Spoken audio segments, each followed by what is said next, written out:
To some court-related matters now, the Court Administration Division CAD says it plans to have similar traffic ticket court days in other parishes to reduce the backlog in the courts. The plan comes after the overwhelming turnout in St. Catherine on Wednesday. Nakinske Robinson explains. A small step for the judiciary and the Court Administration Division CAD, but a giant leap for motorists. And in this case, the opportunity to renew his driver's license. I was speeding on New Year's Day.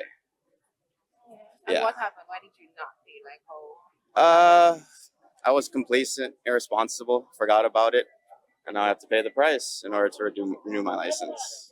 He was one of hundreds of Jamaicans who took advantage of the traffic ticket day at the St. Catherine Parish Court Wednesday. When I came, I just asked questions and the police directed me. I went in there, my two persons were in there at the time, and then I went up in 5 minutes. Went up there, spent like 3-4 minutes up there. The process was quite simple and easy, because I don't think I've been here 15 minutes. The initiative, which was scheduled to end at 9 p.m., was extended to 10 o'clock to ensure that every motorist got the chance to see a judge. Chief Justice Brian Sykes says outstanding traffic tickets make up majority of the cases in backlog.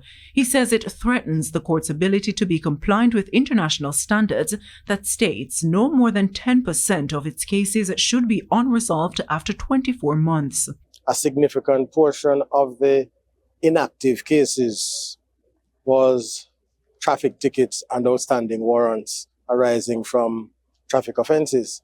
So this initiative is an attempt to get rid of that gross backlog, bring it down to under 10%, because that is what the international standard is. Justice Sykes says following the staging, the judiciary and the CAD are considering hosting a similar traffic ticket days in other parishes. And it is something that we intend to replicate across the parishes to address that kind of situation where persons have cases and they have not yet been addressed, but we are in this period between perhaps the warrant being issued and the warrant being executed.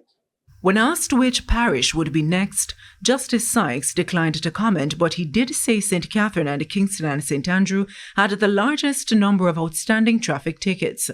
The CAD says there are over 200,000 outstanding traffic tickets issued between February 1, 2018 and December 2025 in St. Catherine alone. A source told TVJ News that the count in Kingston and St. Andrew is just as overwhelming. The CAD says anyone with outstanding tickets who missed their court date and did not register for traffic ticket day or show up to get their court date on Wednesday is at risk of being arrested on a warrant. Nakinske Robinson, TVJ News.